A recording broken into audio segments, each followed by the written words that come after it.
Connor hail was used to silence. Deep space was cold, quiet, and endless. Days passed without hearing a single voice, except for the soft hum of the engines or the occasional ping from his ship's AI. As the only human aboard the valiant wreck, a small salvage vessel, he didn't mind the loneliness. It gave him time to think, to breathe, to forget Earth. But today was different. A loud, sharp alert echoed through the control deck. The lights dimmed, flashing red. Distress signal detected. Unregistered vessel. Proximity, 17,000 kilometers. Enclosing, the AI said. Connor sat up straight in his chair. Unregistered, he muttered. Out here? The edge of this sector was known for ship graveyards, pirate debris, and old mining wrecks. But a living ship broadcasting distress was rare, very rare. He tapped a few keys. The screen blinked and showed the approaching ship. It was small, oval-shaped, covered in burn marks and deep scars. The hull glowed faintly from overheating. Engines sputtered, barely alive. No identification code. Not human, possibly alien. Connor's heart skipped a beat. He'd seen aliens before, during short trade visits, but never alone. Never like this. All right, he said, rubbing his hands together. Let's bring her in. The docking was rough. The alien ship spun slightly as it neared, clearly losing control. Connor activated the magnetic grapples, pulling the damaged vessel toward his lower hangar bay. It landed with a heavy metallic thud. Shaking the floor beneath his boots, Connor grabbed his toolkit and threw on his helmet. Just in case, the doors to the alien ship hissed open slowly, releasing a puff of hot, chemical air. He coughed inside his helmet. Smoke spilled out. Connor stepped inside, his boots clanking on the scorched floor. The walls were unlike anything he'd seen. Organic metal, breathing faintly, as if the ship itself was alive. Then he saw her. Slumped in the pilot's seat was a tall figure, dressed in a full alien suit. It was smooth, black, and form-fitting, with faint glowing veins running along the arms and chest. A large helmet covered her face entirely. She wasn't moving. Hey, Connor called out, unsure if she could hear. I'm here to help. No response. He rushed forward, placing the fingers near her neck if that's where her neck was. There was a pulse, faint, but steady. Her breathing was shallow. Connor scanned the suit. There were small burns, a few, deep cuts across the side. The life support system was barely hanging on. She'd been in a fire, a bad one. I've got you, he said, with some effort. He lifted her into his arms. She was heavier than expected, the suit probably full of internal systems. He carried her to the medbay on his ship and gently laid her on the table. The AI's scan began immediately. Unknown species, female. Suit contains nanotech armor and environmental regulators. Severe fatigue detected. Mild radiation exposure. Connor frowned. Can we help her? Stabilizing now. Recommend no suit removal. Suit is linked to vital signs. He nodded. That was fine. He just needed to give her time. Hours passed. Connor worked on her ship while keeping an eye on the medbay. The damage was worse than he thought. Core failure, reactor burns, some kind of energy weapon had sliced through the rear thrusters. Not an accident, she'd been attacked. Who were you running from? He whispered, tightening a loose bolt. Back inside, the alien stirred. Connor rushed to her side. She sat up slowly, helmet still on, body stiff. Her movements were cautious, tense. She turned her head toward him. Hey, he said, raising his hands peacefully. You're safe. I'm not your enemy. Her helmet glowed slightly. A voice came out, garbled and robotic. Human vessel. That's right, he said. Salvage ship. You sent a distress call. She paused. Her breathing was louder now, mechanical through the helmet. She looked around confused, maybe scared. My name's Connor. You crash-landed into the worst neighborhood in this quadrant. Lucky I found you. There was silence. Then, slowly, she gave a small nod. The next few hours were a strange dance of trust. She didn't speak much. The translator struggled to process her language, but through a mix of hand gestures, nods, and shared looks, they found a rhythm. She needed a repair. Fast. He needed answers.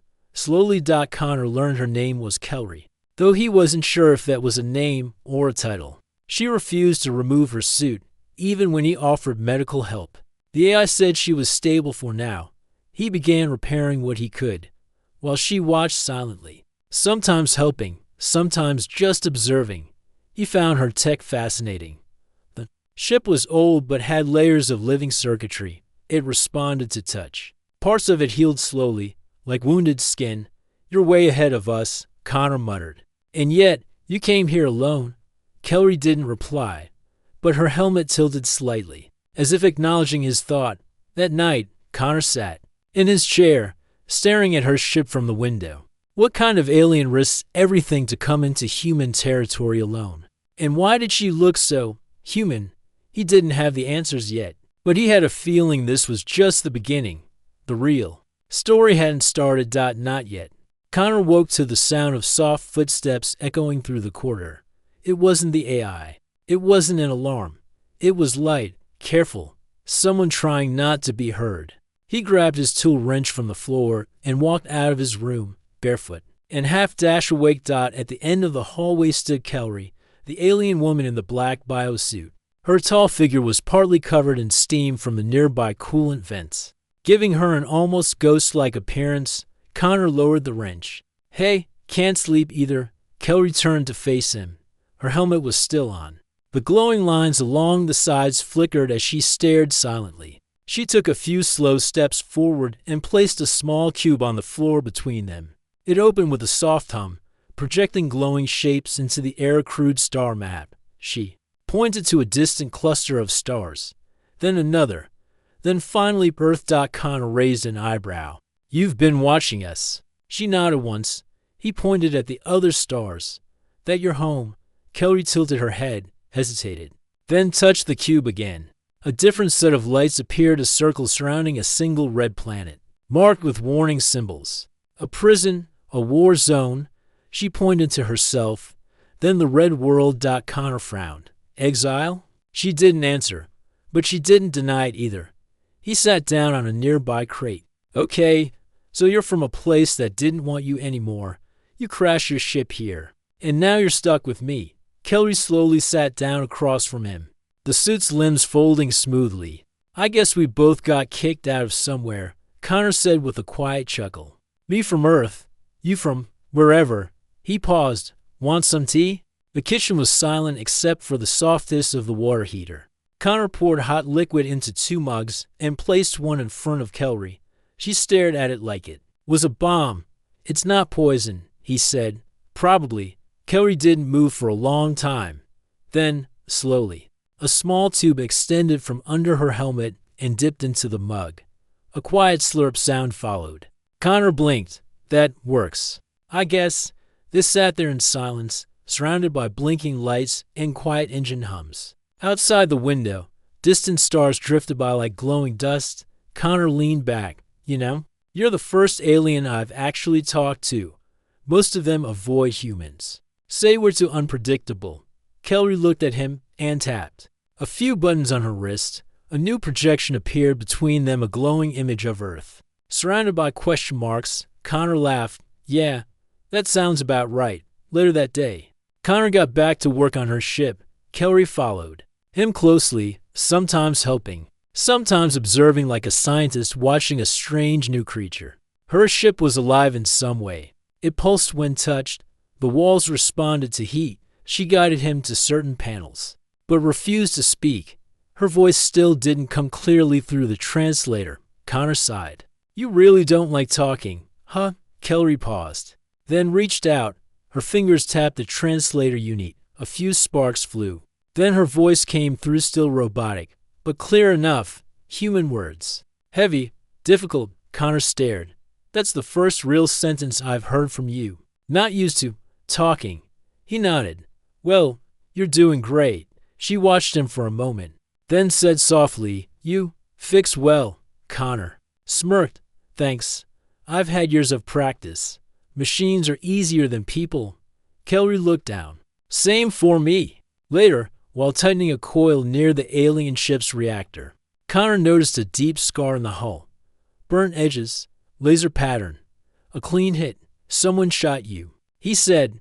Kelly didn't respond. He looked at her. Was it pirates or someone from your own side? She stared at the burn mark, then said, punishment for leaving. Connor leaned against the wall. You're not just an engineer, are you? Kelly didn't answer. He sighed. I get it. You came out here alone, took a risk, and now they want you dead. She nodded once.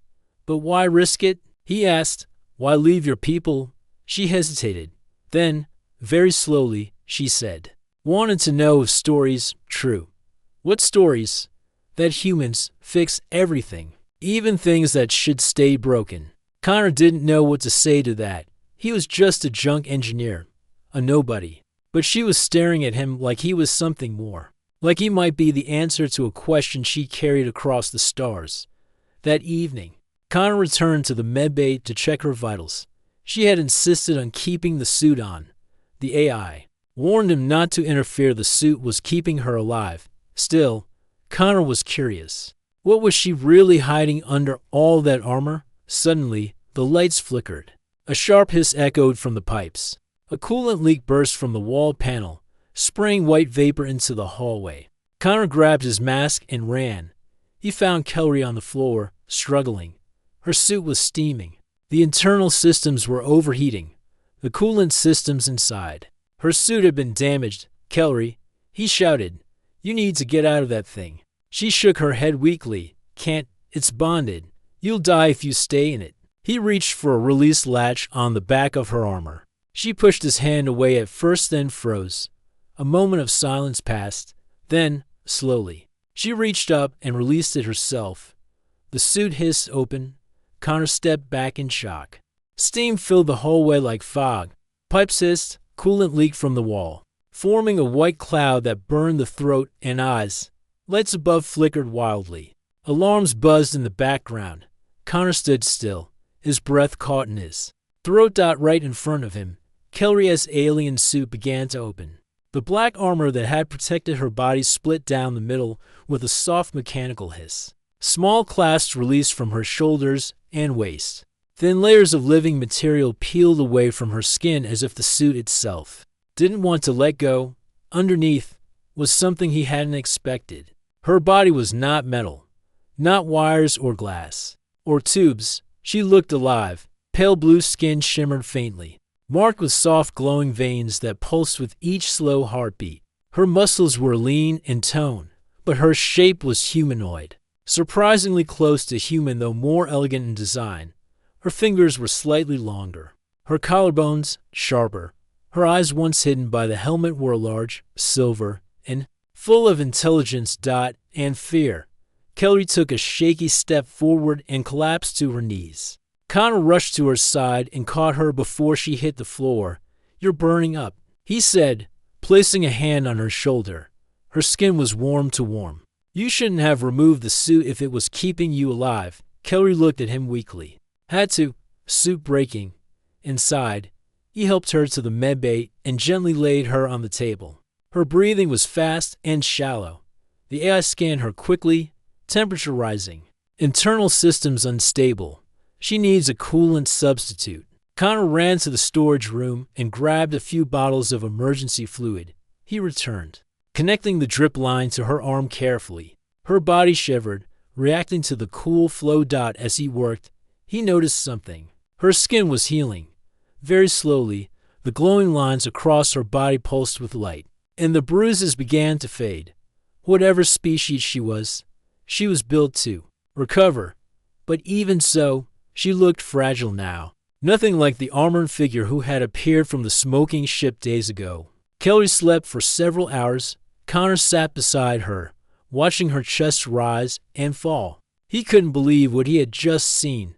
He'd always thought aliens would look strange, bug-like, or reptilian, or robotic. But she looked peaceful, quiet, almost human. He felt something shift inside him.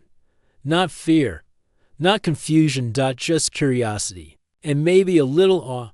The AI beeped softly, vital signs stabilizing, skin temperature returning to safe level. Connor smiled. Good. Let her rest. He stood and returned to the engine room, hoping the damage wasn't worse than before. Later that night, Kelly woke up.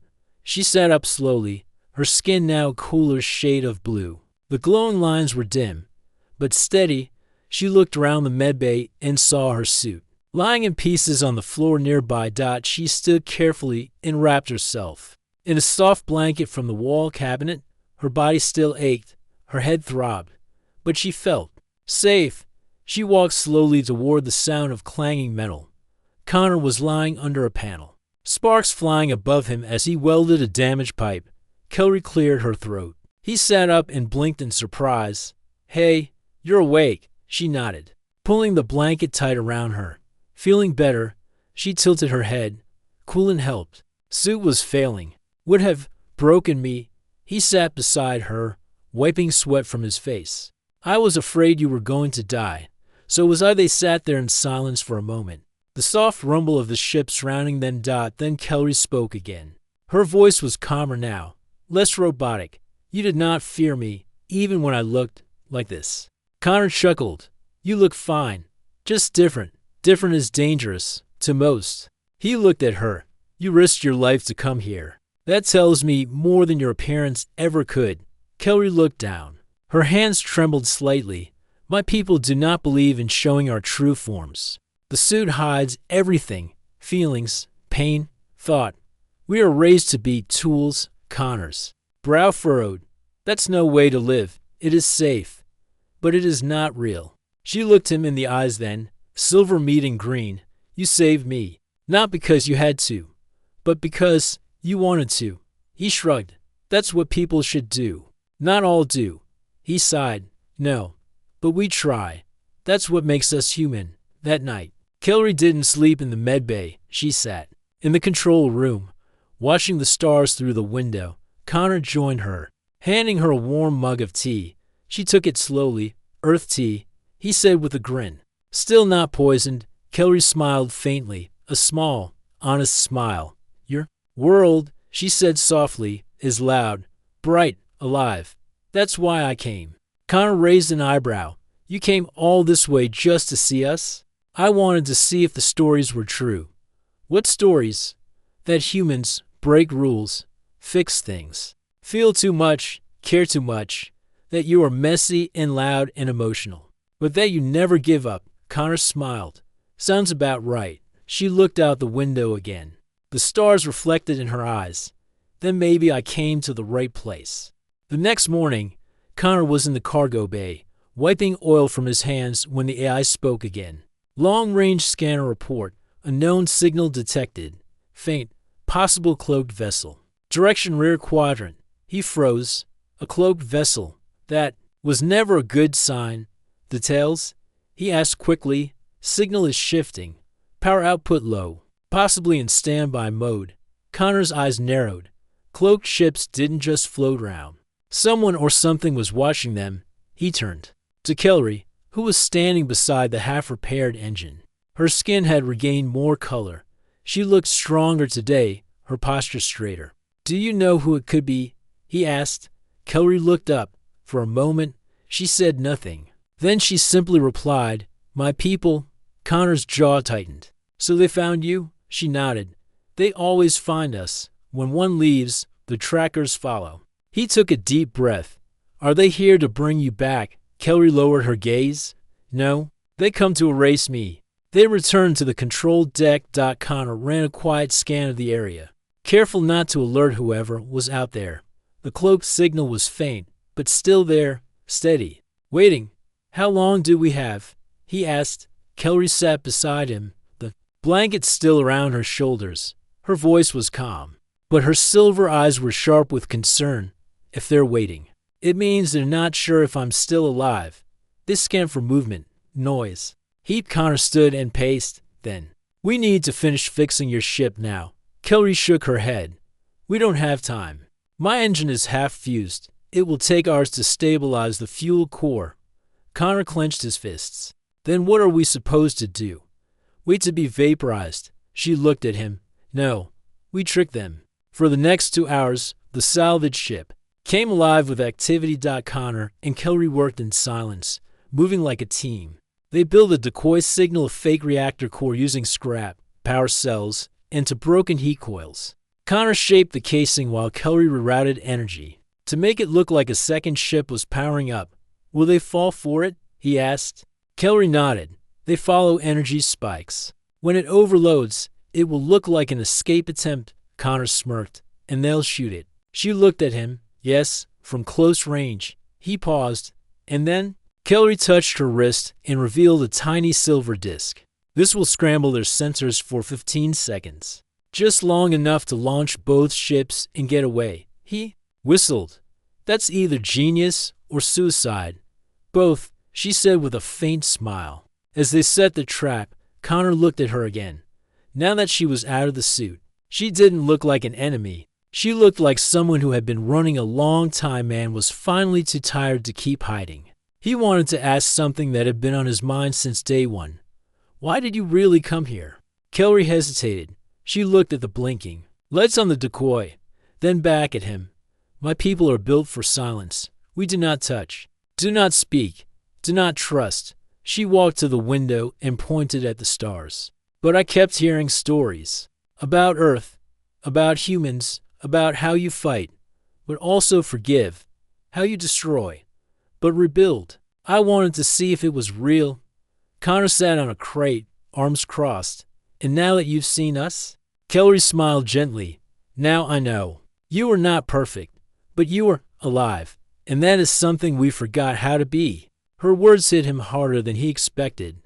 They weren't just about her. They were about him, too. He had run away from Earth because of war, betrayal, and pain. But in helping her, something inside him had started to heal.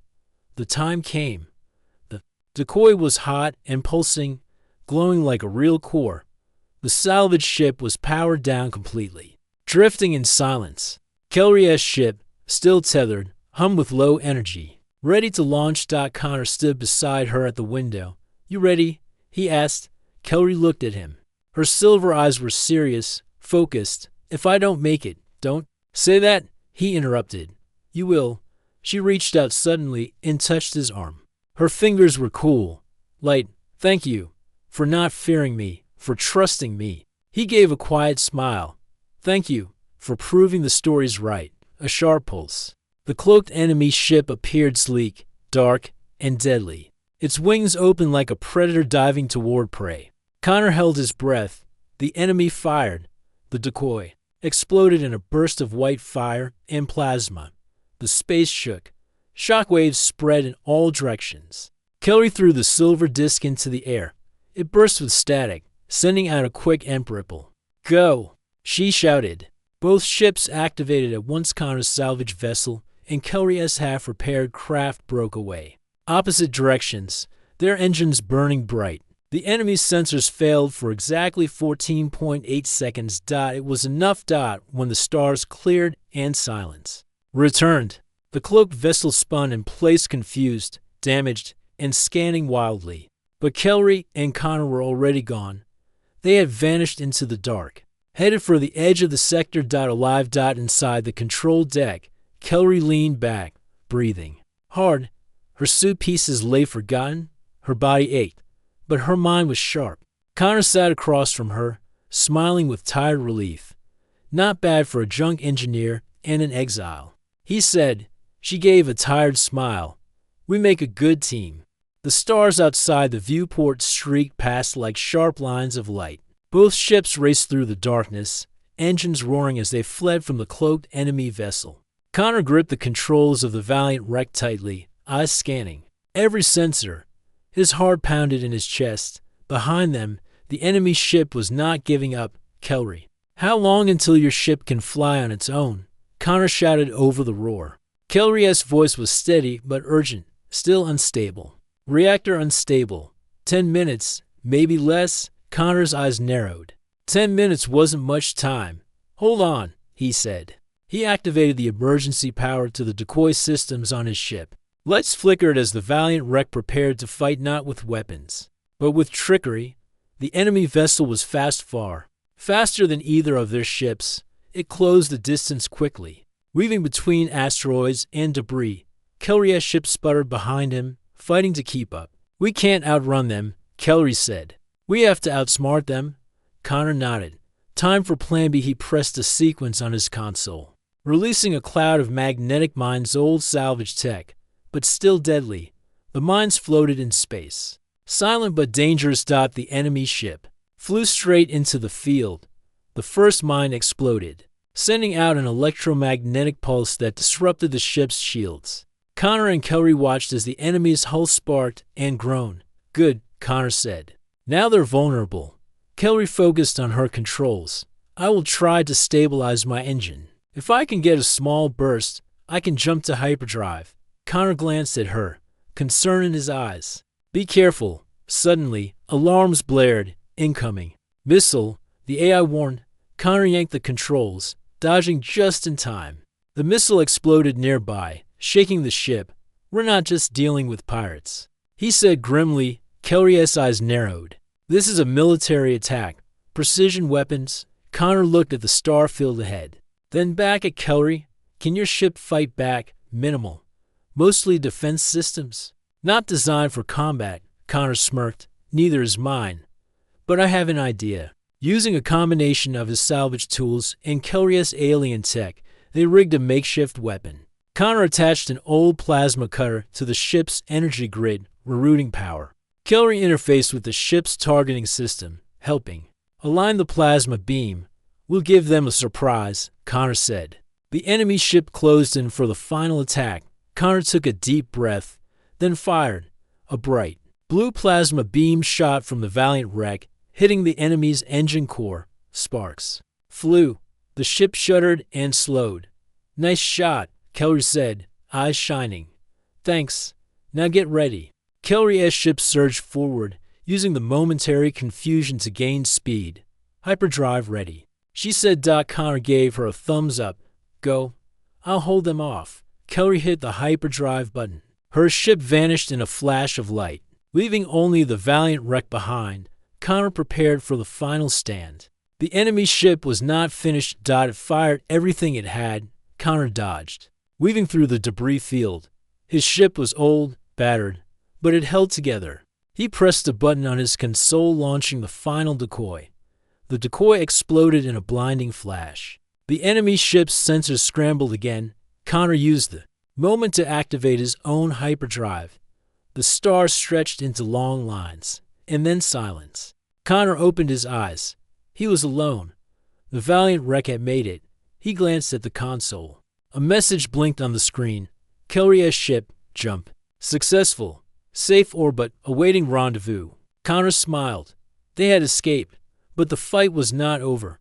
He sat back in his chair, exhausted but alive. Kellery's words echoed in his mind. Humans fix everything, even things that should stay broken. Connor realized she was right. They had fixed more than machines. They had fixed hope. The silent stars outside the viewport seemed calm, but inside the Valiant wreck, tension still hung heavy. Connor stared at the blinking screen. Kellery's ship was in a stable orbit around a nearby moon. The two ships had escaped danger, but the threat of her people was far from over. He leaned back, rubbing his tired eyes. How did we get here? He wondered aloud. Kellery entered the control room quietly, wrapped in a simple cloak over her pale blue skin. She looked stronger than before, but the weight of her exile still rested on her shoulders. Connor smiled gently. You did good out there. She nodded. You too. I could not have escaped without you. He gestured to the console. So, what now? Kellery looked out the window at the barren moon. Now, I choose a new path, away from those who hunted me. Connor felt hope stir inside. He walked to her side. You're welcome here. On this ship, at least. She smiled faintly, a light breaking through her silver eyes. For days, they worked together. Connor helped Kellery repair her ship's systems, mixing human technology with alien biotech. Kellery shared knowledge of advanced engineering, teaching him how to merge living circuits with metal. They laughed, they argued, they learned from each other. It was more than teamwork. It was friendship. One evening, while the stars glittered like diamonds, Kellery spoke softly. Connor, why do you help me? He looked at her, surprised. I don't know, he said honestly. Maybe because you reminded me of what we can be, strong, different, not afraid to change. She studied him. Humans are unpredictable. Yeah, he grinned. That's part of the charm. They shared a quiet moment, the vast universe holding them in its endless embrace. But their peace was fragile. Sensors beeped sharply. A known vessel approaching, the AI warned. Connor's face grew serious. The threat wasn't over. He and Kellery prepared the ship, shields up, engines ready. The new ship appeared on the screen, a small scout, sleek and fast. Kellery's voice was calm but firm. They send scouts now. Watching. Waiting. Connor nodded. Then we'll make them wait a long time. The scout ship hailed them. A voice, cold and mechanical, filled the room. Kellery of House Sirith, return at once. You are considered a traitor. Surrender or be destroyed. Kellery stood tall. I will not return. I choose freedom. Connor stepped forward, and I choose to stand with her. The enemy paused. You will regret this. Human, Kellery's eyes flashed, perhaps, but not today. Days passed. Kellery's ship was nearly repaired. Together, they planned their next move. Kellery revealed a secret. My people fear your kind. They see humans as reckless and dangerous. Connor nodded. Maybe we are. But you are also hopeful, and that scares them more. Connor smiled. Hope is what keeps us going. Finally, Kellery made her decision. I will not hide anymore. I will face my past, but on my terms. Connor placed a hand on her shoulder. You won't be alone. They looked out into the stars. Together, they would chart a new future. One where humans and aliens could be more than enemies. Where trust was stronger than fear. Where hope was the greatest weapon of all. As the two ships left the moon's orbit, flying side by side into deep space, Connor felt something he hadn't felt in a long time. Belonging. And for Kellery, the alien who once hid behind a suit, it was freedom. The universe was vast, but so was the chance for new beginnings.